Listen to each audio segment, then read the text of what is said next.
Merci beaucoup. Donc effectivement, je suis à Lyon, mais je tiens à dire que je suis bourguignonne, fière de l'être. Et donc, je vous remercie beaucoup pour cette invitation. Et je suis très, très heureuse d'être ici aujourd'hui, avec pour mission vraiment de lever tous les freins qui seraient possibles sur mon territoire de cœur.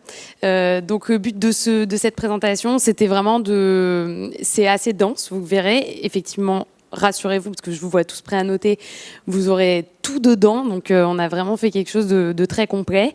Voilà, donc il y aura de toute façon un temps de questions si jamais il y a des choses qu'on n'a pas vues ou qu'il y a des choses à approfondir. Mais l'objectif, normalement, c'est qu'avec ça, vous êtes capable, que vous soyez vous-même maîtrise d'ouvrage public chargé de la prescription, ou vous soyez un AMO ou un concepteur qui est chargé de rédiger derrière, que vous ayez les billes. Voilà, moi, ça fait pas mal d'années que je fais ça et j'ai accompagné beaucoup de maîtrises d'ouvrage publics et j'insiste, effectivement, c'est un peu compliqué, mais c'est quand même, il y a pas de problème, il y a que des solutions. Aujourd'hui, on a expérimenté beaucoup de choses, on est encore en train de développer d'autres formules de prescription, d'utiliser des outils de la commande publique qu'on n'a pas encore utilisés. Mais voilà, en tout cas, j'insiste aujourd'hui sur le fait que le but, c'est de vous présenter toutes les solutions pour mener à bien les démarches de réemploi, peu importe les stratégies que vous avez choisi de mener. Au programme, donc de quoi parle-t-on? Revenir sur une question qui est souvent posée sur cette histoire de notamment de détournement d'usage et quand est-ce que c'est du réemploi, quand est-ce que c'est pas du réemploi, et puis simplement redresser peut-être la place du réemploi dans le nouveau schéma réglementaire. Je m'appesantirai pas là-dessus, mais c'est pour qu'on soit sûr qu'on est clair sur ce dont on parle. Et puis après, on rentre dans le vif du sujet. Donc, réemploi, extraire la ressource, le volet déconstruction, les obligations des maîtres d'ouvrage, et puis ensuite, comment prescrire le réemploi. Et puis ensuite, réemploi, réintégrer la ressource, donc le volet plus construction, les obligations, encore une fois, des maîtres d'ouvrage pour réintégrer cette ressource. Et puis ensuite, comment prescrire le réemploi. Sachant que sur ce volet, comment prescrire, cet après-midi, on va y revenir un peu plus en détail sur voilà, toutes les stratégies qui sont possible, mais ça permet d'esquisser déjà les grands enjeux ce matin. De quoi parle-t-on? Réemploi, réutilisation, prévention, maîtriser le statut de déchets. Donc il y a un sujet sur les stratégies de réemploi où souvent, par exemple, avec le bois, on va dire oui, mais est-ce que c'est du réemploi? Parce que finalement, je vais peut-être retailler derrière mon tasseau pour lui donner un autre usage et compagnie. Donc j'avais fait encore une fois, se rappeler que cette histoire du statut de déchets qui fait très peur originellement aux maîtrises d'ouvrage, puisqu'on a une responsabilité ad vitam aeternam sur les matières qui auraient le statut de déchets. Pour pallier ce problème, on a introduit avec l'Ordre des architectes dans la loi AGEC un critère qui était celui qui était proposé par la DGPR initialement, qui est que sur le chantier, il faut qu'il y ait un tri qui soit fait avant que les matériaux ou les éléments quittent le chantier par un opérateur qui a la capacité de contrôler que le matériau ou l'élément est réemployable. Et en fait, à partir du moment où on fait ce tri, on considère que voilà, l'objectif, c'est de vérifier que il n'y a pas des matériaux qui partent dans des bennes, a fortiori potentiellement avec des éléments, des déchets qui auraient des caractéristiques dangereuses, et que voilà, en fait, ce qui quitte le chantier est conditionné correctement, identifié comme réemployable et compagnie. Donc en gros, sur les chantiers, ce qu'il faut prévoir, c'est bien ce fameux tri qui peut être réalisé par il n'y a pas de compétences aujourd'hui prévues par la réglementation, donc ça peut être un architecte, l'entreprise de travaux, un artisan, un AMO réemploi, un acteur du réemploi qui vient collecter, etc. En tout cas, il faut qu'il y ait quelqu'un qui vérifie tout simplement que les matériaux qu'ils récupèrent sont réemployables. Encore une fois, ça ne garantit pas qu'ensuite ils feront l'objet d'un usage identique ou d'un autre usage ou compagnie, mais en tout cas qu'ils ont les caractéristiques pour être réemployés. Moi, ce que je vous conseille à ce stade-là, et c'est important, la fiche de traçabilité, on l'a évoqué pour les questions assurantielles, cette fiche de traçabilité, elle doit vous servir aussi à démontrer que tous les lots qui ont quitté le chantier et qui étaient destinés à des ressourceries, à d'autres maîtres d'ouvrage, à des entreprises de construction qui veulent les remettre en œuvre. Voilà, il y a eu un tri qui a été fait et qu'il y avait bien pour le maître d'ouvrage pas de statut de déchet sur ces matières quand on est parti. Donc bien intégrer dans ces fiches de traçabilité cet item tri sur le chantier, et comme ça on peut vérifier si jamais il y a quoi que ce soit ensuite derrière, des matériaux qui sont retrouvés, je sais pas, dans des décharges ou qu'il y a un problème ensuite ultérieurement, le maître d'ouvrage en tout cas il pourra démontrer qu'il n'y avait pas de statut de déchet et que ça ne le concerne pas. Et donc ensuite, une fois que ce tri a été réalisé, soit ce tri a été réalisé réalisé et c'est tout ce qu'il y a en haut. Dans ce cas-là, il est conditionné, il est transporté, il y a un repreneur qui vient le chercher et compagnie. Ensuite, il fait l'objet de préparation au réemploi, contrôle, nettoyage, menu réparation ou reconditionnement, voire transformation. Encore une fois, il va suivre sa vie en fonction de son potentiel et puis des opportunités qu'il y aura pour cette ressource et pour cette matière. Et en fonction, soit il y aura un usage identique, donc vraiment une huisserie qui reste une huisserie. Et dans ce cas, on parle au regard du code de l'environnement vraiment de réemploi. Soit il y aura un usage détourné où il fera l'objet d'une opération d'upcycling, ou par exemple, je ne sais pas, cette huisserie ou cette porte, là je vous avais mis l'exemple de la porte, la porte va devenir une table. Et ben là, en fait, juridiquement, ça répond à la définition de la prévention des déchets, qui est toute mesure qui permet de faire en sorte que des déchets sont évités en termes quantitatifs. Mais en tout cas, c'est pas pour autant qu'il faut considérer que c'est un déchet parce que votre porte devient une table. Encore une fois, si elle a suivi ce schéma et qu'il y a eu ce tri, c'est tout à fait OK, il n'y a pas de statut de déchet. En revanche, s'il n'y a pas de tri, donc par exemple, si votre entreprise, justement, il n'y a pas de dépose sélective, etc., et finalement tout part un petit peu en mélange et arrive sur un site d'un opérateur de gestion de déchets, et que c'est sur ce site-là que finalement un tri est effectué, là, il y aura un statut de déchet pour ces matériaux-là, et donc soit il ira au recyclage, soit il pourra faire l'objet d'une préparation à la réutilisation, et dans ce cas-là, encore une fois, il gardera un statut de déchet, sauf il y a encore une fois à ce moment-là une possibilité de faire une sortie de statut de déchet simplifiée pour ces matériaux-là. Mais donc voilà, en tout cas, ça c'est vraiment la synthèse. Mais ce qu'il faut retenir pour faciliter les opérations de réemploi, c'est faire ce tri de tout ce qui est réemployable à la sortie du chantier. Et là, je vous ai mis le schéma, en fait, pour vous résumer ce que prévoit le Code de l'environnement maintenant sur un chantier pour tout ce qui est prévention et gestion des déchets de chantier. Il y a cette obligation pour les maîtres d'ouvrage de privilégier le réemploi des matériaux dès que c'est possible. On y reviendra tout à l'heure. Et si c'est pas possible, de les orienter vers le recyclage. Tout ça en respectant le principe de proximité. On y reviendra tout à l'heure. Il y a la réalisation du diagnostic PEMD. Et ensuite, vous avez vraiment, donc, sur votre chantier, deux types de flux qui vont se structurer. Tout votre flux prévention des déchets avec ce fameux tri, le réemploi et compagnie. Et de l'autre côté, vous avez la gestion des déchets et avec le recyclage et le tri à la source et la collecte séparée des 7 flux et l'acheminement de ces éléments-là à des points de reprise de la REP PMCB, comme on l'a dit, pour bénéficier d'une reprise sans frais qui est mise en œuvre là progressivement sur cette année et les 3 prochaines années. Donc voilà, simplement c'était encore une fois pour resituer le cadre. On a parlé du réemploi, mais être sûr qu'on se situait bien sur ce dont on parle aujourd'hui.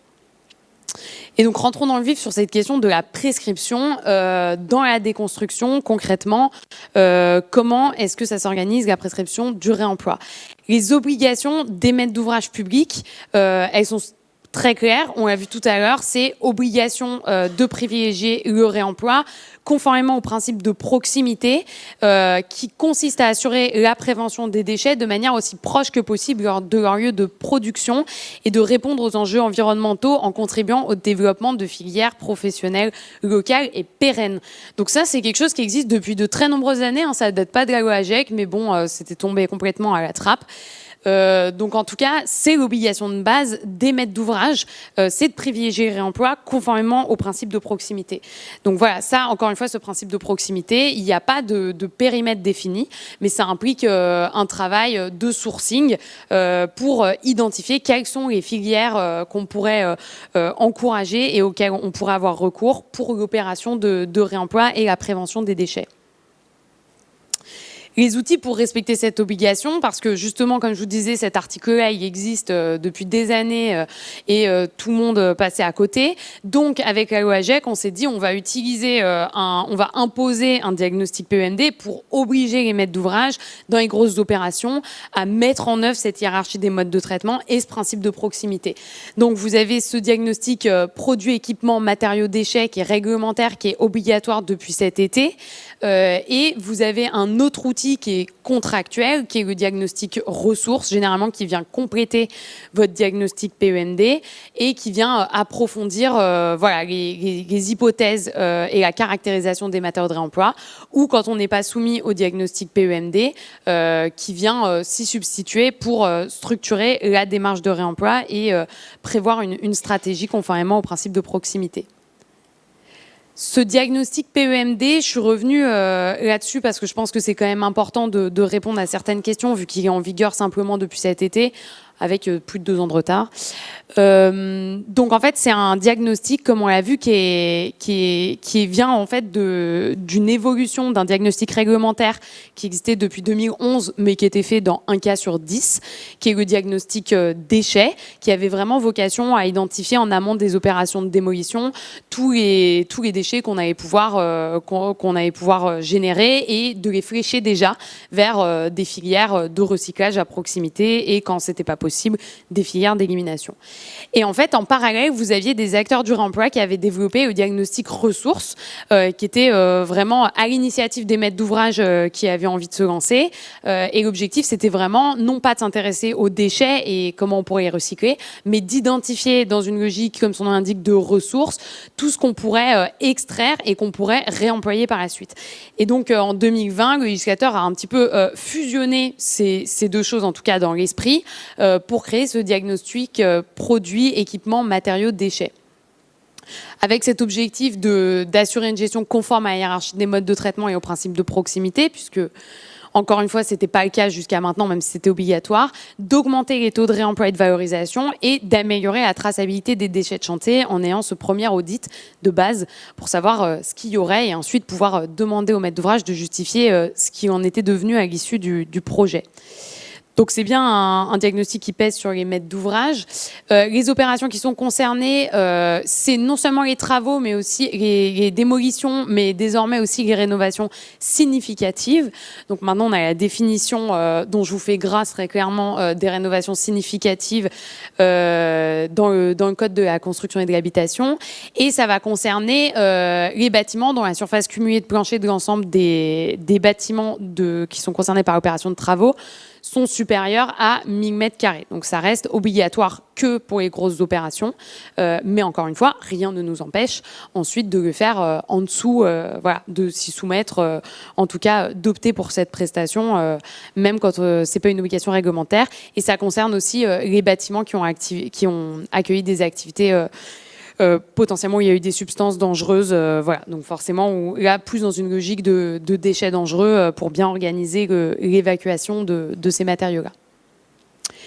Qui peut réaliser le diagnostic PEMD? Donc on l'a vu, c'est un sujet, c'est un professionnel qui doit présenter des garanties de compétences, être dûment assuré, et la dernière condition qui commence un peu à poser problème, n'ayant aucun lien de nature capitalistique, commerciale ou juridique sur la même opération, avec une entreprise pouvant effectuer tout ou partie des travaux de démolition ou réhabilitation, qui soit de nature à porter atteinte à son impartialité et à son indépendance. Donc voilà, ça c'est une phrase déjà sans virgule qui est un petit peu dure à lire.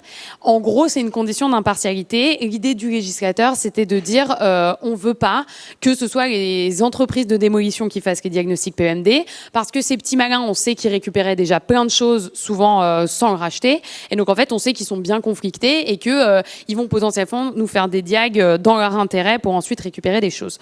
Donc ça, c'était l'idée. Après, on pourra en rediscuter, mais maintenant, ça commence à poser plein de problèmes dans la pratique, vu la chronologie en fait des faits, où on a du mal à savoir à quel moment on apprécie cette condition.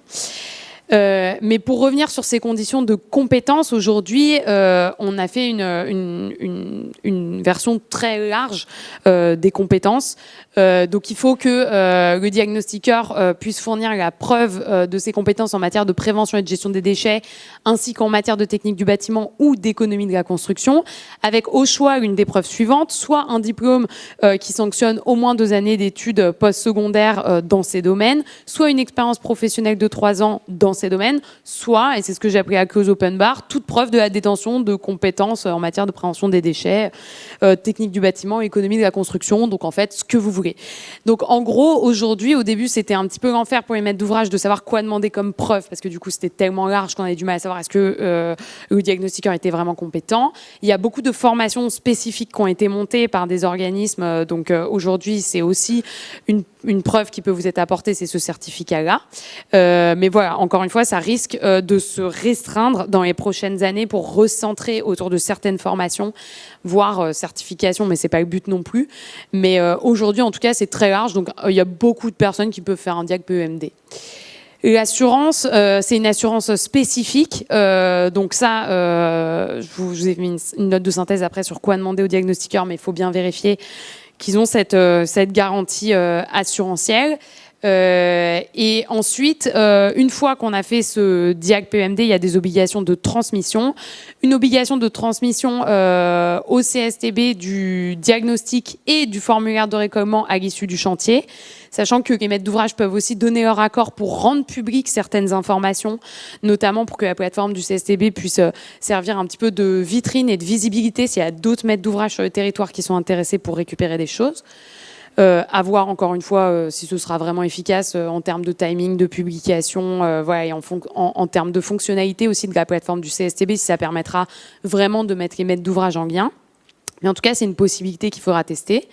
Et puis, l'autre obligation qui est importante, c'est bien transmettre le diagnostic aux personnes qui sont susceptibles de concevoir ou de réaliser ces travaux préalablement à l'acceptation de la passation des marchés de travaux.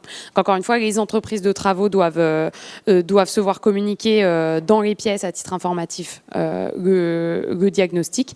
Il faut le transmettre aussi à la maîtrise d'œuvre s'il est déjà réalisé. Quel contrôle et sanctions donc, comme je vous ai dit, les CERFA sont à transmettre. Je vous ai mis les délais à chaque fois. En cas de non-réalisation du diagnostic, il y a une sanction pénale qui est prévue de 45 000 € d'amende. Aujourd'hui, très clairement, elle existait déjà pour le diagnostic déchets. Elle est tout à fait inefficiente parce qu'elle est dans un cadre, en fait, il n'y a personne pour la contrôler. Donc voilà, il faudrait qu'il y ait des poursuites. Enfin voilà, donc à moins d'un maître d'ouvrage qui vraiment s'acharnerait de manière publique à ne pas vouloir faire de diagnostic PEMD, c'est une sanction aujourd'hui qu'on a du mal à voir appliquée, en tout cas qui n'a pas servi pour inciter 9 maîtres d'ouvrage sur 10 à faire le diagnostic déchets. Et là, je vous ai mis une slide en pratique pour les maîtres d'ouvrage publics sur vraiment cette mission diagnostic PEMD en termes de prescription, ce que je vous conseille de faire. Déjà, vous rappelez que vous pouvez inclure le diagnostic PEMD dans la mission de la maîtrise d'œuvre démolition lorsque le projet s'y prête. Donc encore une fois, ça peut permettre de faire d'une pierre deux coups et parfois ça a de la cohérence. Ou vous pouvez passer un marché ou un accord cadre à bon de commande pour la mission de diag PEMD qui peut également intégrer d'autres missions du type AMO économie circulaire. Donc ça, c'est encore une fois, c'est quelque chose qui peut être fait quand il y a un maître d'ouvrage qui a pas mal d'opérations et ça permet d'avoir un diagnostiqueur avec lequel on travaille et potentiellement de d'étendre cette mission du diagnostiqueur ensuite à de l'accompagnement sur la stratégie pour faire quelque chose de ce diagnostic PEMD, ce qui est aujourd'hui souvent le problème. Ce que je vous conseille, c'est de mettre un critère technique et de vraiment le pondérer suffisamment parce que le problème que les maîtres d'ouvrage font remonter aujourd'hui, c'est que sur ce type de prestation, c'est devenu très concurrentiel, comme je vous disais, avec un peu tout le monde qui peut le faire et des acteurs qui généralement se présentent après une formation d'une semaine, aucune expérience et qui très clairement n'ont pas les compétences. Ils font des prix extrêmement bas, donc si votre critère prix il est très important, ils ont généralement le diagnostic PEMD et le retour d'expérience que je peux vous faire, c'est que dans ces cas-là, à chaque fois, il faut en refaire un derrière. Donc il faut repasser un marché. Donc en fait, l'économie qu'on a fait sur ce diag PEMD, en fait, c'est de l'argent qu'on a perdu parce que derrière, on doit repayer pour en refaire un, pour compléter, parce qu'on peut rien en faire de ce diag PEMD et que concrètement, voilà, il est pas utilisable. Donc voilà, et je vous ai mis aussi, vous pouvez en profiter pour mettre un critère aussi environnemental en lien avec l'exécution de la prestation. Ça peut être aussi une manière de pondérer et d'améliorer cette prestation. Je vous ai mis sollicité des références pour des prestations similaires sur les 3 dernières années. Le diag PEMD est en vigueur que depuis cet été, mais ça fait longtemps qu'il y a pas mal d'acteurs qui, de toute façon, depuis la loi AGEC, le proposent. Ça permet et demander de voir un petit peu à quoi ça ressemble à l'intérieur, parce qu'encore une fois, il y a vraiment des choses, c'est ni fait ni à faire. Exiger une déclaration sur l'honneur sur la question de l'impartialité, on en reparlera si vous voulez, mais parce que c'est un vrai sujet sur la suite du projet. Et puis, vraiment important, ajouter parmi les spécifications techniques l'évaluation de la valeur de marché des matériaux de réemploi. Et puis rappeler aussi qu'une bonne connaissance des filières locales de réemploi est attendue et ça permet de privilégier aussi les acteurs du territoire qui mènent des diagnostics PEMD sans mettre de critères illégaux de localisme, mais généralement ce sont les acteurs de votre territoire qui savent beaucoup mieux ce qui se passe. Et on le verra tout à l'heure pourquoi il faut mettre cette évaluation de la valeur de marché des matériaux de réemploi, mais c'est vraiment important pour les personnes publiques pour la suite. Et c'est pas obligatoire aujourd'hui. On vous dit simplement que dans le diag PEMD, il faut mettre les conditions économiques du réemploi. Encore une fois, ça veut tout et rien dire et on peut vous mettre des choses qui servent absolument à rien. Comment prescrire le réemploi en pratique? Donc, une fois qu'on a fait, on a identifié et caractérisé les matériaux. Donc, ça, c'est la partie un peu facile. Et la deuxième partie, c'est qu'est-ce qu'on fait de ça? Parce qu'encore une fois, généralement, aujourd'hui, il pleut des diags, mais après, des stratégies où ça va un peu loin, on en voit beaucoup moins. Donc, effectivement, c'est là où le problème commence un peu plus. Voilà les options qui s'offrent à vous. Soit les matériaux sont destinés à un réemploi in situ et les enjeux seront essentiellement logistiques et il n'y a pas de sujet, en tout cas juridique, de cession, où ils sont destinés à un réemploi ex situ, donc sur une autre opération du même maître d'ouvrage. Encore une fois, ça permet d'éviter la question de la cession, mais il y a des sujets logistiques et assurantiels, on pourra en reparler si vous voulez. Je vous ai mis en termes de prescription ces deux stratégies, ça va impliquer une prestation de dépose et de stockage avec ou sans transport en fonction de si c'est in situ ou ex situ ou de la place sur le chantier. Et puis aussi une prestation pour la révision et la pose des matériaux, voire le retraitement et la recertification s'il y a des matériaux sensibles. Donc ça, ces deux sujets-là, c'est des sujets surtout techniques, mais on en reparlera cet après-midi sur comment ça a été prescrit et comment ça a fonctionné.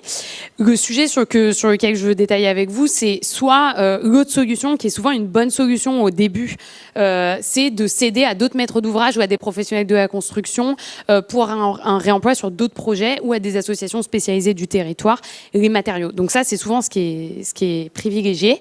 Et donc c'est là où il faut détailler. Je vous ai mis, se pose alors la question des conditions et de la procédure de cession applicable, parce que les personnes publiques sont soumises à des règles particulières, et puis les modalités de cession et leur implication sur les marchés à passer et la responsabilité de la maîtrise d'ouvrage. Donc c'est ça qu'on va regarder là pour répondre à vos questions, qui souvent, encore une fois, le gros sujet strictement juridique, il est là.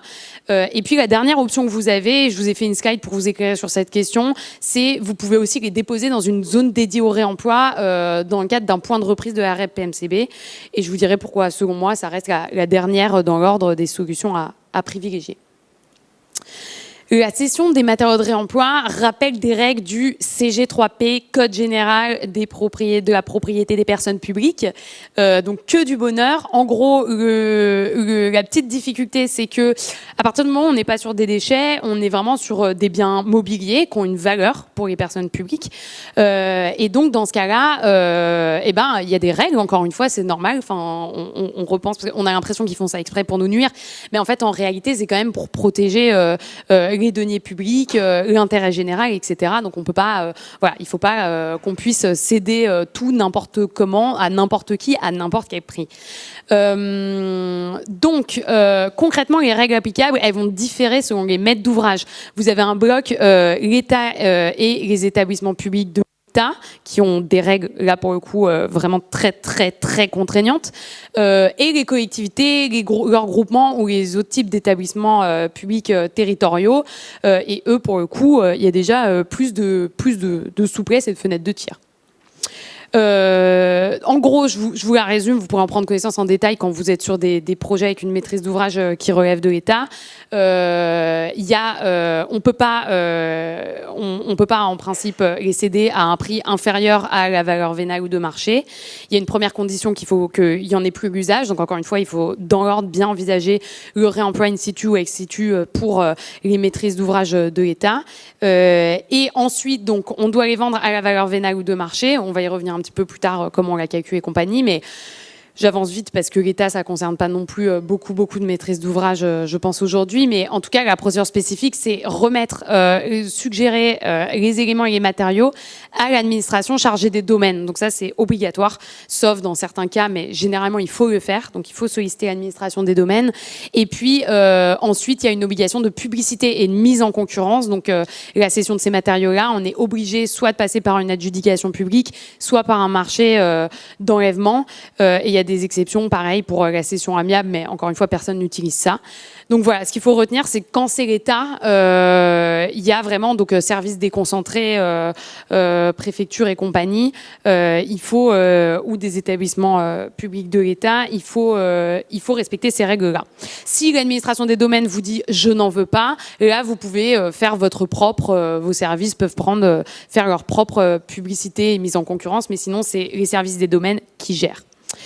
Ce qui, dans la pratique, entre nous et les retours d'expérience, c'est que c'est compliqué parce que les services des domaines, ils sont pas très nombreux et ça leur demande beaucoup de temps. Et nous, on a le problème des plannings de chantier. Donc voilà, c'est un peu compliqué pour les maîtrises d'ouvrage de l'État. Pareil, en principe, ils n'ont pas le droit de donner, sauf dans 2 cas. Donc, notamment, ils peuvent donner entre maîtrise d'ouvrage public.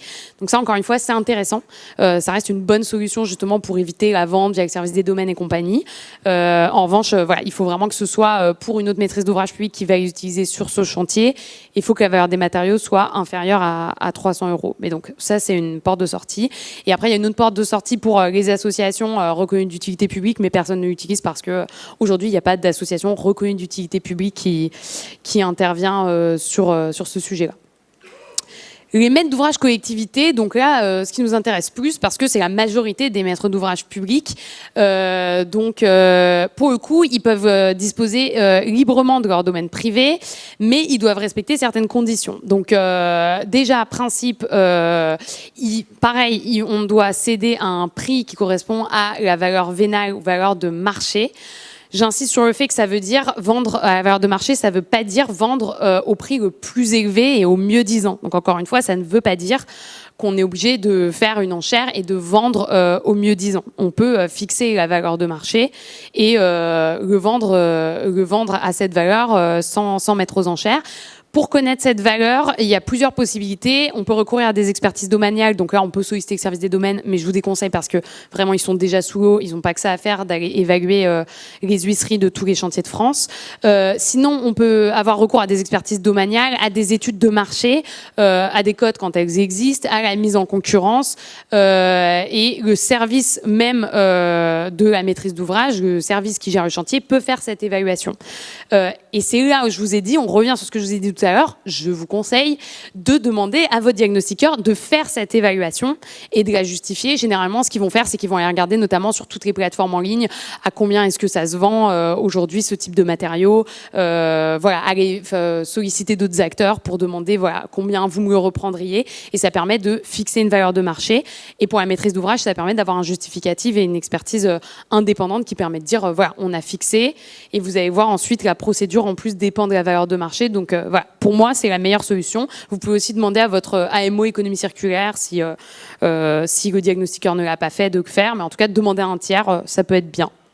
La cession à titre gratuit, en principe, elle est interdite. Il y a des dérogations qui sont possibles et qui sont pas mal utilisées aujourd'hui. On peut céder à une valeur inférieure à la valeur de marché ou gratuitement à des acteurs du secteur privé, donc entreprises ou associations, si on justifie de motif d'intérêt général et s'il y a des contreparties suffisantes. Donc, par exemple, des opérations de dépose des matériaux que vous cédez ou une prestation de collecte sur le chantier ou des actions de sensibilisation ou de formation des agents de l'établissement ou de la collectivité. Donc voilà, c'est quelque chose aujourd'hui qui se fait. Et pareil, vous avez la possibilité de céder à d'autres administrations pour les matériaux en dessous de 300 €. Et j'avance parce que le temps file. Il n'y a pas de procédure de concurrence et de publicité obligatoire pour les collectivités, contrairement à l'État. Donc encore une fois, rien ne vous empêche soit de recourir à une plateforme en ligne et de vendre à d'autres acteurs du territoire via cette plateforme, mais sans mettre en concurrence, donc juste avec de la publicité, même en passant directement sans aucune publicité, en concluant des contrats avec d'autres entreprises du territoire que vous connaissez qui sont intéressées pour vous les récupérer à la valeur de marché. Voilà, donc il n'y a pas d'obligation. En revanche, si vous vous mettez à faire justement des enchères, des AMI, etc. pour trouver des repreneurs, il faudra respecter le résultat et le règlement et ce que vous avez fixé dans cet appel à concurrence. Sur la question des délibérations, c'est une question qui revient. Dans certains cas, il faudra passer une délibération pour autoriser les sessions. Donc là, je vous ai mis un petit schéma pour vous expliquer. En principe, c'est bien à l'organe délibérant de décider quand une collectivité ou un établissement va céder des biens mobiliers. Si y a un texte réglementaire qui permet de donner une délégation à l'organe exécutif, donc le maire, le président du conseil régional et compagnie, potentiellement, il n'y a pas besoin de passer de délib pour tous les matériaux qui auront une valeur inférieure à cette délégation. En revanche, il y a des cas, par exemple, les OPH, il n'y a pas de délégation possible. Donc, en fait, il faut passer une délibération cadre au bon moment après la réalisation du diagnostic PEMD pour autoriser la cession de tous les matériaux à leur valeur de marché. Je vous ai mis, je rentre pas plus dans le détail parce que j'ai pas le temps, mais vous avez vraiment tout le raisonnement et pour savoir quand est-ce que vous devez passer une délib. Ici, je vous ai mis en pratique ce que vous pouvez mettre dans une délibération cadre pour les établissements publics qui n'ont pas de délégation. C'est une proposition, c'est quelque chose que j'avais fait pour certains OPH où on a passé une délibération comme ça. Donc voilà, vous aurez la ressource pour regarder ensuite en détail comment l'organiser. L'intérêt, c'était en termes de planning de chantier, de passer une seule délib après la réalisation du diagnostic PEMD et en fait de pas attendre qu'on cède et qu'on ait tous les repreneurs, etc. pour passer des délibs au coup par coup parce que sinon on ne s'en sort pas en termes de planning. 3 solutions de cession. En gros, soit vous cédez à l'entreprise de travaux via le marché, soit vous concluez un mandat de cession, soit vous pouvez vendre directement à des repreneurs. Je vous ai mis, c'est du moins compliqué au moins risqué, au plus compliqué au plus risqué. Et ensuite, concrètement, il y a plein de modalités qui sont possibles. On peut recourir à des plateformes en ligne, organiser des ventes éphémères. Enfin, il y a plein de choses qui peuvent être faites. Mais moi, je voulais vous expliquer juste du point de vue juridique, en termes de prescription, quelles sont vos options. Cession à l'entreprise de travaux via le marché. En gros, vous pouvez prévoir dans le marché ou dans un lot dédié une prestation de dépôt sélective et la reprise des matériaux par le titulaire. Et donc, dans cette hypothèse, le montant des matériaux repris va venir en déduction du montant de son offre. Vous avez 2 solutions en termes de prescription. Soit, moi, celle que je vous conseille, la plus simple souvent, c'est de fixer déjà la valeur de reprise des matériaux, notamment en prenant ce que vous aviez dans votre diag PEMD. Donc, en gros, ça fait que votre prestataire qui va faire la dépose, il a juste à vous chiffrer sa prestation de dépose et automatiquement, ça déduit de cette prestation le prix que vous avez, la valeur de marché des matériaux. Ça, c'est une bonne garantie. Et puis après, sinon, vous avez la possibilité de le laisser aussi chiffrer la valeur de reprise. C'est intéressant pour certains matériaux, par exemple tout ce qui est fonte et compagnie, où ils peuvent être concurrentiels et ça peut vous permettre d'avoir un bon prix de reprise, de les mettre en concurrence. Après, c'est pénible en termes d'analyse, ça vous fait une colonne en plus à analyser. Enfin bref, donc il y a des arbitrages à faire. Je vous ai mis tous les avantages et les inconvénients. Malheureusement, je n'ai pas le temps de le détailler. Je vous ai mis une slide très importante parce qu'aujourd'hui, ce qui se passe, c'est que personne ne respecte cette règle, mais il y a pas mal de jurisprudence. On n'a pas beaucoup de jurisprudence, mais sur ça, on en a. Il ne faut pas carotter de la TVA à l'État. Donc, il faut faire les pièces financières. Je le dis comme ça parce qu'il faut vraiment que ça reste. Il faut vraiment rédiger les pièces financières correctement. Je vous ai mis la pratique à proscrire qu'on retrouve la plupart du temps dans les offres de ceux qui, justement, vous proposent de reprendre les matériaux sur vos chantiers et en fait, qui le déduisent du montant hors taxe. Et donc, on vole un peu de TVA à l'État et donc, il y a des redressements là-dessus. Donc, voilà, je vous ai mis les informations. Attention quand vous rédigez, parce que les maîtres d'ouvrage publics, ça vient de vous si vous passez un marché en procédure formalisée. C'est pas leur offre, c'est vos pièces financières qui doivent permettre de bien calculer la TVA. L'autre option que vous avez, c'est conclure un mandat de cession. Concrètement, c'est par exemple que votre AMO soit chargé en fait de gérer les cessions pour votre compte et en votre nom. Donc ça, pareil, les mandats, ça reste un contrat qui est soumis au code de la commande publique. Donc vous pouvez le faire par voie d'avenant, vous pouvez l'inclure dans la prestation de l'AMO, vous pouvez passer à un marché dédié. Enfin, tout est possible, mais en tout cas, voilà, ça reste une prestation de service. Il n'y a pas de condition de formalisme particulière. En revanche, je vous ai mis ensuite derrière ce qu'il faut bien prévoir. Donc par exemple, si vous rédigez dans vos marchés la mission de mandat pour gérer les cessions, ça peut vous permettre de gagner du temps parce qu'encore une fois, fois, si la dernière option, c'est vous gérez vos services, les contrats de cession, ça peut être un peu pénible. En plus, pareil, il faut aller voir sur le chantier et compagnie, donc parfois pour signer des bons de livraison. Donc parfois, c'est la solution du mandat, ça reste une bonne solution. Vous pouvez même donner le mandat parfois à l'entreprise de travaux, mais j'attire votre attention sur les attestations d'assurance. La plupart des assurances des entreprises de travaux prévoient une exclusion pour l'activité de mandataire. Donc dans ce cas-là, c'est pour ça que je vous déconseille potentiellement de le donner à l'entreprise de travaux sans avoir vérifié ça. Mais si vous vérifiez ça, vous pouvez leur donner par voie d'avenant pour fluidifier le chantier. Mais en tout cas, les entreprises de travaux qui viennent vous dire « Ah mais moi je vais gérer le réemploi pour vous » et il n'y a rien eu de prévu en termes de cession et elle le cède comme si c'était à elle, ce n'est pas à elle. Enfin, c'est potentiellement du recel. Encore une fois, c'est à vous et donc c'est à vous de les céder. Donc vous pouvez céder via le marché, mais il faut le prévoir. Et donc la dernière option, c'est de céder directement les matériaux. Donc ça, encore une fois, vous pouvez gérer en interne la recherche des repreneurs ou charger l'architecte ou l'entreprise de travaux ou un AMO de vous trouver des repreneurs. Et dans ce cas-là, votre prestataire, il vous sert un peu comme un courtier. En fait, il doit vous flécher des repreneurs, lancer des AMI, vous accompagner là-dedans. Mais derrière, c'est vous qui signez les actes de cession. Encore une fois, c'est tout à fait possible, mais c'est potentiellement plus risqué. Donc je vous passe toutes les slides. Voilà. Et là, en gros, je vous ai mis point d'attention sur les conditions de cession, le don, la cession à titre gratuit contre dépose et la vente. Et donc, en fait, quand vous gérez tout seul, il y a pas mal de risques et de responsabilités. En gros, le moins risqué, c'est le don, parce qu'il n'y a pas de garantie, il n'y a pas de responsabilité. Donc, en fait, vous pouvez faire des attestations de dons assez simples. En revanche, là où ça devient border, voire carrément pas bien, c'est ce qui se fait beaucoup parce qu'aujourd'hui on cherche le modèle économique, c'est des acteurs qui vous disent mais moi je vous fais la dépose et en contrepartie je récupère les matériaux et on appelle ça cession à titre gratuit. Alors ça dépend de la valeur de la dépose. Effectivement, si on vient récupérer de portes, il n'y a pas de sujet. En revanche, quand on commence à dépêcher plusieurs intervenants sur le chantier pour récupérer beaucoup de matériaux avec une valeur qui commence à être significative, ce n'est pas une cession à titre gratuit et ce n'est pas un don. C'est un contrat à titre onéreux de prestation de service avec un paiement en nature qui est la remise des biens mobiliers. Donc dans ce cas-là, on est bien sur quelque chose qui relève de la prestation de service, donc du code de la commande publique. Donc il y a aussi de la TVA là-dessus. Potentiellement. Et je vous ai mis l'autre point d'attention dans ce cas-là, parce que je vois qu'il y a plein de choses. C'est super bien, c'est vraiment bonne ambiance qu'on fasse des trucs participatifs avec des gens sur les chantiers, tout ça. C'est super. En revanche, faut quand même faire attention, parce que là, pour le coup, les accidents arrivent, et ça, encore une fois, on a de la jurisprudence.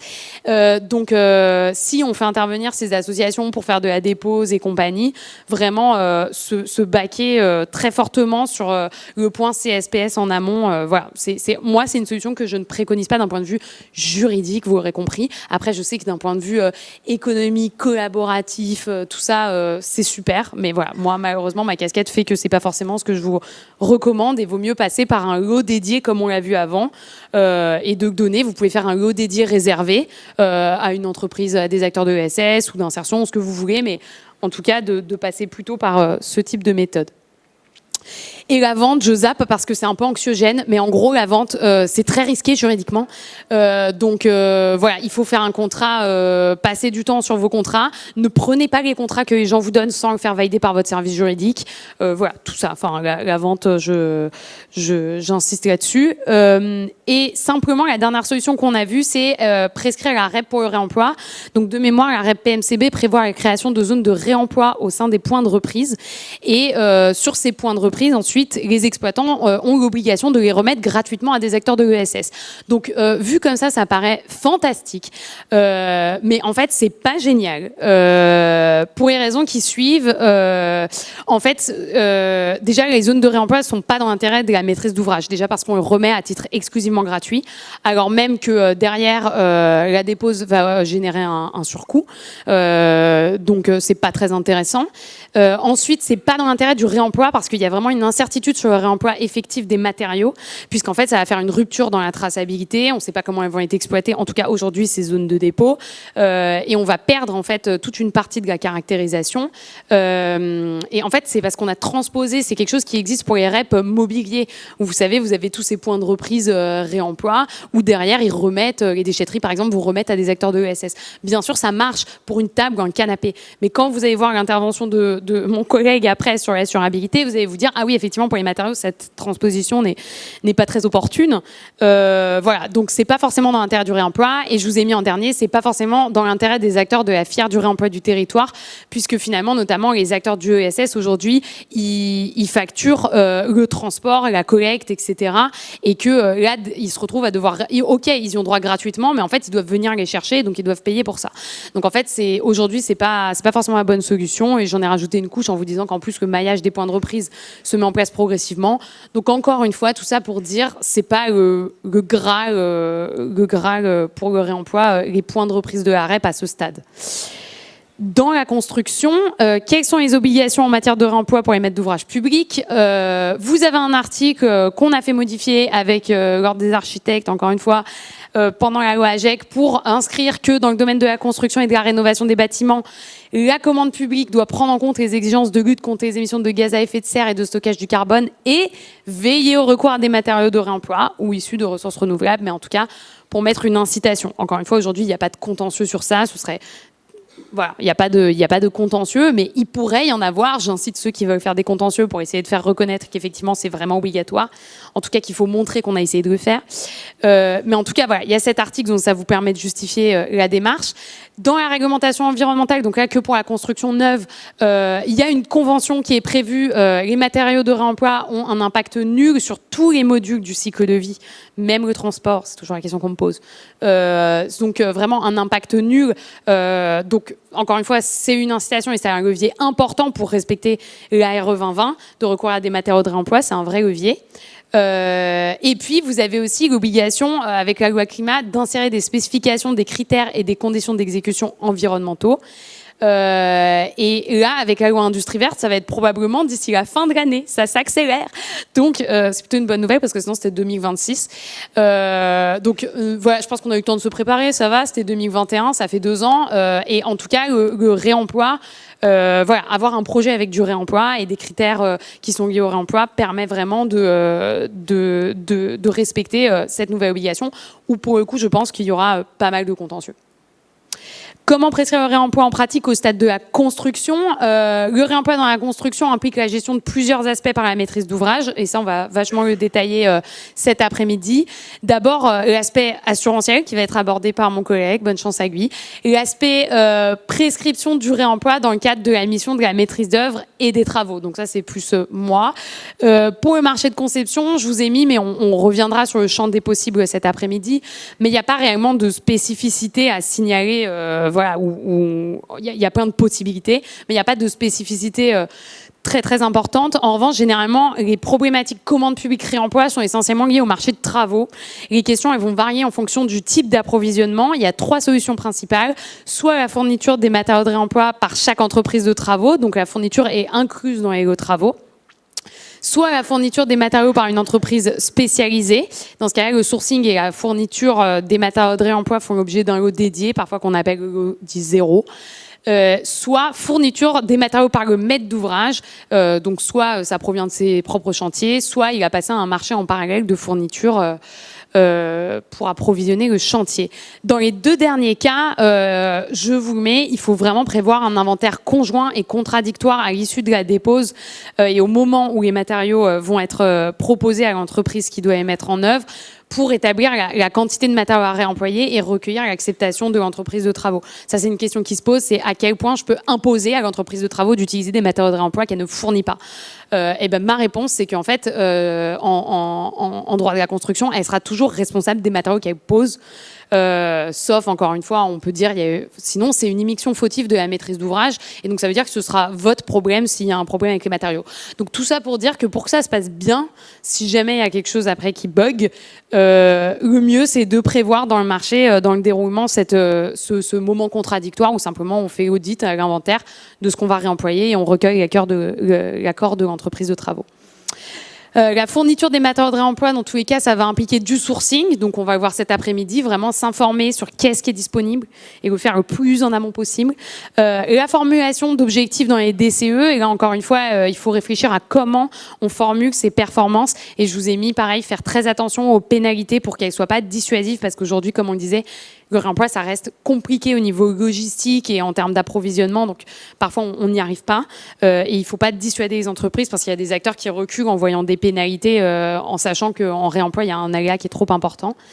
Et donc privilégier plutôt des actions de compensation et de sensibilisation que des pénalités financières.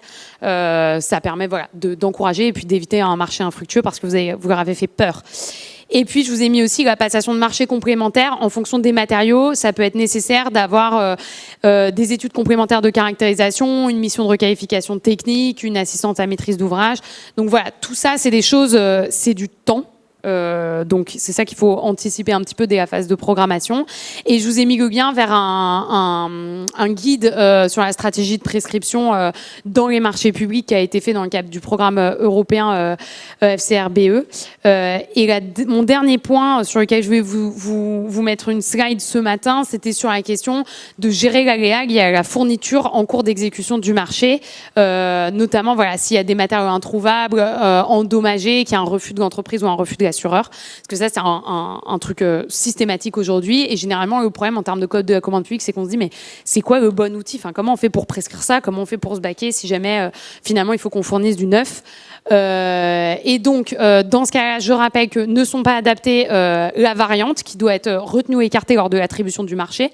Donc, encore une fois, nous, on ne saura pas au moment où on attribue le marché si il nous faut des matériaux neufs parce qu'on n'a pas réussi à s'approvisionner en cours d'exécution. Les PSE, pareil, elles doivent être sélectionnées dans le cadre de l'attribution du marché. Elles s'ajoutent, elles ne se substituent pas à la solution de base. Donc, encore une fois, ne pas utiliser des PSE, on en voit plein. Et puis, les tranches optionnelles, pareil, ça va s'ajouter, ça ne permettra pas d'exclure de la prestation de base qui incluait le réemploi. Et en fait, on va se retrouver à ajouter le prix du neuf. Encore une fois, ça c'est plus, je vous explique ce qu'il ne faut pas faire. Je vous dis surtout ce qu'il faut faire. Vous pouvez utiliser une clause de réexamen avec un BPU en annexe pour le prix justement du neuf. Et donc ça vous permet, si cette clause elle est bien faite, vous pouvez même l'activer automatiquement simplement en envoyant un courrier. Donc si vous vous rendez compte qu'il y a des matériaux endommagés, qu'il y a des matériaux où on n'arrive pas à s'approvisionner et que ça va avoir des délais trop importants et compagnie, il vous suffira d'envoyer de notifier par courrier à votre entreprise de travaux que vous actionnez les produits neufs pour telle catégorie et telle quantité. Et donc ça se fera automatiquement. Donc voilà, à mon avis, je me suis arrêtée là. Je pense que j'ai tenu. Je ne suis pas peu fière. Alors vous devez être rôtis, mais au moins on a tout parcouru. Donc je vous laisse maintenant me bombarder de questions s'il y en a, si vous n'êtes pas trop affaiblis. Oui, bonjour, merci pour cette présentation. J'ai une question, je ne sais pas si ça va être très bien formulé, mais sur la possibilité de citer des fournisseurs ou des produits types. Comment faire dans les marchés publics ? Oui, vous pouvez le faire en rajoutant la mention ou équivalent. Donc effectivement, okay. Vous pouvez, mais vous pouvez quand même, vous pouvez flécher. Et tant que vous ouvrez aux équivalences, c'est bon. Merci.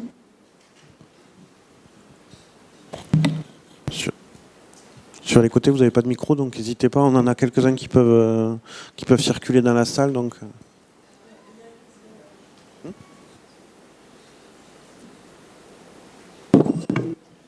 Ah, c'est bon, c'est bon. Bonjour, Dilvine Arpassi. Je suis présente avec deux de mes collègues. On vient de la ville de Paris. Donc, on est de la direction de la construction publique et d'architecture. En fait, merci pour cette présentation. On a eu quelques réponses à nos questions, donc on ne va pas les reposer. Par contre, j'ai quand même une question sur la partie PMD, où vous faites le diagnostic. Est-ce qu'il faudrait que les maîtres d'ouvrage incluent aussi un suivi de ce PMD ? Parce que finalement, en fait, en phase travaux et en phase études, il y a des évolutions qui arrivent. Et qu'est-ce qui fait après pour le maître d'ouvrage de pouvoir prouver qu'une partie d'un projet a été fait en réemploi.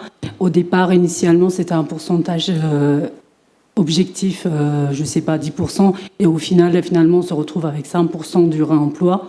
Et comment on peut le faire valoriser aussi dans le cadre des subventions ? Voilà, c'est une question. Alors, je ne sais pas si je vais bien y répondre, mais je pense que l'idée de mettre un formulaire de récolement à l'issue du chantier, c'était vraiment d'obliger justement à ce suivi, puisque finalement, il va falloir faire un bilan et constater les écarts. Après, l'autre question qui se pose, c'est aussi la valeur justement juridique qu'on donne à ce diag PEMD, qu'on est obligé de transmettre. Mais après, est-ce qu'on le contractualise? Est-ce qu'on le sanctionne? Est-ce que qu'est-ce qu'on en fait? J'ai l'impression qu'aujourd'hui, le problème du diagnostic PEMD, c'est qu'encore une fois, ça dépend comment il est fait. Mais souvent, c'est pas ça va être vraiment une première étape. Et ensuite, il va y avoir une stratégie, par exemple, de réemploi qui va être arrêtée dans un autre document. Et là, avec des indicateurs de suivi, avec des indicateurs de contrôle qui seront retranscrits dans le marché de travaux, notamment. Mais j'ai l'impression que ce diag, c'est effectivement le petit problème. C'est qu'aujourd'hui, il a vraiment, il ressemble à un diag sanitaire. C'est-à-dire qu'en fait, on le fait au début. Et après, parfois, il meurt doucement, sachant que je ne connais pas les stats sur combien de personnes ont transmis les formulaires de récollement à l'époque du diag déchet, mais je pense que ça doit être hallucinant de nullité. Donc, je pense que le challenge aujourd'hui, ça va être peut-être effectivement d'accentuer sur cette question. Si ça peut peut-être accentuer le sujet, je pense que le fait d'avoir confié cette mission au CSTB et cette communication, aujourd'hui, il y a eu les arrêtés sur le traitement des données, etc., qui vont faire. Aujourd'hui, ils n'ont pas encore de mission de contrôle. Ils ont une mission de contrôle, mais pas de sanction. Donc aujourd'hui, ils sont pas à même, notamment d'aller contrôler derrière et de sanctionner et compagnie. Sachant que la sanction pénale, c'est pas justement en fonction de, c'est juste est-ce qu'on a réalisé le diag, est-ce qu'on transmet le récollement. Mais effectivement, c'est pas l'écart. C'est un peu comme le problème avec les bilans carbone aujourd'hui pour les entreprises. On leur dit merci de faire un bilan carbone et un plan carbone, et ensuite on dit c'est pas grave, ce n'est pas respecté. Mais le principal, c'est d'avoir fait. Donc on est un peu encore sur ce sujet. Après, je pense que c'est le sens de l'évolution réglementaire. C'est-à-dire que d'abord, on oblige à faire, ensuite, on va contrôler, et ensuite, on va sanctionner les écarts. Mais effectivement, aujourd'hui, d'un point de vue juridique, soit ça vient de la maîtrise d'ouvrage d'opter pour cette stratégie et d'inscrire ce suivi et de trouver des leviers, soit le diagnostic, il peut mourir tranquille. Je ne sais pas si ça répond à votre question.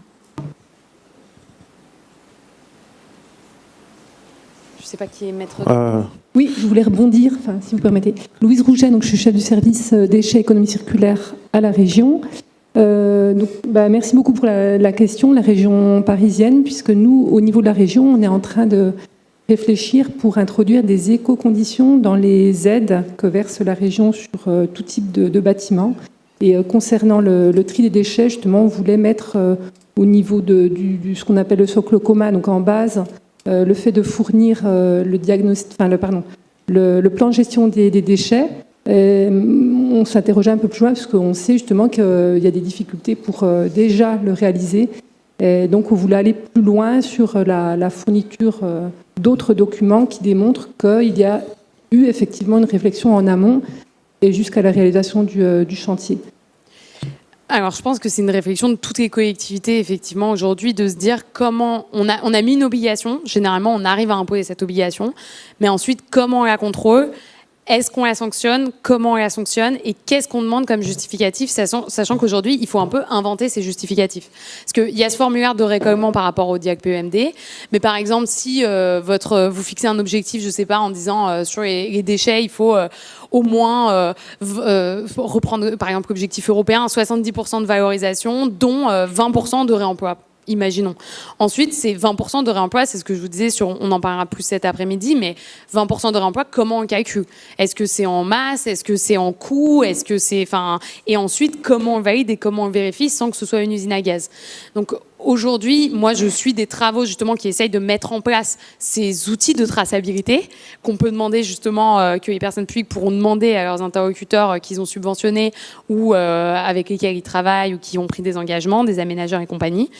Mais aujourd'hui, il n'y a pas de... Ça, j'ai pas de ressources à vous flécher sur comment bien le prescrire et quoi demander. Aujourd'hui, il faut le construire, quoi. Et il faut le construire en réaction aussi à ce que les acteurs sont capables de faire, quoi. Laurent? Oui, Laurent Boiteux. Moi, j'ai une question philosophique à vous poser. J'adore. Merci pour la présentation. Et j'entends complètement cette logique de réglementation, de contrôle, d'obligation et de sanction. Il faut toujours un bâton pour faire avancer les ânes, et Dieu sait à quel point on est des ânes. Mais il nous faut des carottes aussi parfois. Et j'aime bien cette notion, par-delà ce descendant qui est nécessaire dans toute société, un petit peu d'ascendance, de motivation, et puis de laisser de la place aux opérationnels également. Donc moi j'entends ces obligations juridiques, réglementaires, économiques qui pèsent sur tout le monde et qui sont légitimes. Mais je voudrais savoir si vous aviez des conseils à donner, notamment aux maîtres d'ouvrage, mais aussi aux entreprises, aux acteurs de la profession, pour savoir comment faire remonter les informations pour que les gens puissent participer à l'aventure, faire de l'innovation managériale, proposer des choses, des actions qui ne soient pas forcément perçues comme étant encore des choses farfelues qui viennent contre l'économie, contre la réglementation, contre l'assurantiel, mais qui viennent fournir des éléments constructifs, réellement constructifs, collaboratifs. Est-ce que ça, on peut le mettre en place de manière simple aujourd'hui, ou reste-t-on dans une structure jacobine, j'ai envie de dire? Alors, effectivement, moi, avec mon métier, je ne suis pas jacobine, mais je constate effectivement qu'on est là-dedans. Je pense que je ne saurais pas répondre à votre question, mais je peux vous partager quelque chose. J'étais à un événement à Toulouse, et il y a un acteur qui a raconté, justement, on lui a dit, mais comment... la question de la table ronde, c'était finalement comment vous faites pour amener les gens au réemploi, à ce changement de modèle en fait, à ce changement de pratique, et derrière avec et qui du coup qui fait que ça emmène les gens à dépasser tous ces trucs un peu voilà, un petit peu comment dire, anxiogènes et fatigants et pénibles et administratifs.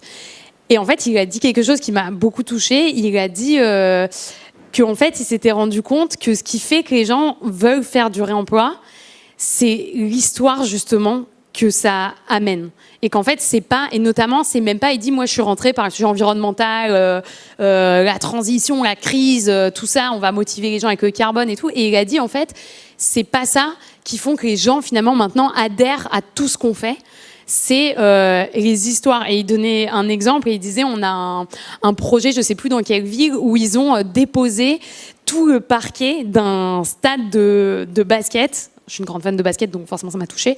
Mais en gros, où ils ont déposé le parquet, et ils ont réussi à un pourcentage très très très important.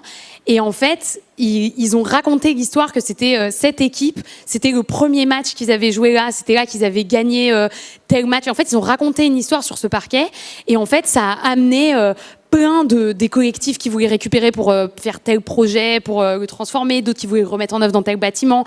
Et après, pareil, tout le monde voulait raconter l'histoire, en fait, qui était liée à ce parquet-là. Et je pense qu'en fait, c'est quelque chose qu'il faut mettre en avant et qui emmène les gens, c'est-à-dire faire avec le déjà là, faire avec l'existant, c'est aussi raconter cette histoire, faire le lien entre ce qui a été vécu, ce qui a été fait, le travail des hommes qui sont passés par là, qui l'ont façonné, ceux qui ont vécu dessus. Et en fait, je pense que ça, c'est vrai, en fait, ça emmène les gens, en fait, et ça pousse les gens à... Et les gens ont un attachement, en fait. C'est-à-dire qu'il y a quelque chose qui devient, justement, qui enlève toute cette rationalité, en fait, qui fait que ça devient une histoire... qu'on a envie de lui donner une seconde vie, mais vraiment au sens presque vivant, quoi, et de vivre avec lui. Et en tout cas, moi, je sais que ce témoignage de la semaine dernière m'a beaucoup parlé, et je pense que c'est une voie où, en termes de comment communiquer sur ce sujet et coopérer et emmener les gens, je pense que ça touche tout le monde. Et je pense que ça peut toucher une avocate, un bureau de contrôle, je pense que ça peut toucher un assureur, je pense que ça peut toucher un acteur de l'ESS et les gens en insertion qui bossent avec lui. Et ça peut toucher tous ces gens de dire voilà, ce portail, il y a eu telle histoire qui s'est passée, il a été fait par telle personne, il y a telle personne qui a vécu, qui l'a poussé. Et en fait, moi, je pense, en tout cas, c'est peut-être simplement subjectif, mais que ça, c'est un levier important de raconter des histoires, en fait. On va avoir le temps pour une dernière question. Donc,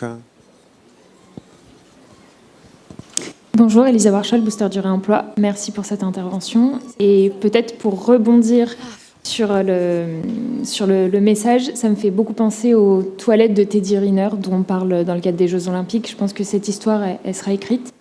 Mais pour revenir à la question, dans le cadre où on prescrit, où on prévoit la cession de matériaux à l'entreprise de travaux qui va les déposer, est-ce qu'on a capacité à orienter ou à impulser le niveau de réemploi qui sera demandé aux entreprises ? Tout à fait, c'est une très bonne question. Normalement, c'est dans la slide, mais j'ai pas eu le temps de le lire. Effectivement, on peut tout à fait, on leur cède la propriété, Soit. Ça n'empêche qu'on est maître d'ouvrage, donc on a une responsabilité déchets. Donc à ce titre, 1, on a le droit d'exiger une fiche de traçabilité et vérifier qu'il y a un tri qui a été fait par un opérateur. Et 2, on a le droit de fixer des objectifs de réemploi sur le chantier, encore une fois en tant que producteur de déchets et responsable de ce qui s'y passe, et de fixer des pénalités par rapport au réemploi. Donc on a tout à fait ce levier de dire je vous les cède, bon ça c'est un sujet, mais ensuite je veux que vous les gériez conformément au principe de proximité, parce que ça c'est mon obligation aussi personnelle. Je veux des fiches de traçabilité. Et dans les fiches de traçabilité, je veux que ça aille au bout et donc je veux savoir où est-ce que c'est arrivé. Donc oui, on peut prescrire, voire mettre des pénalités si les fiches de traçabilité sont pas remises et que justement on a de fortes suspicions que ça a fini dans un point de reprise de l'arrêt pour recyclage. Donc on peut le faire.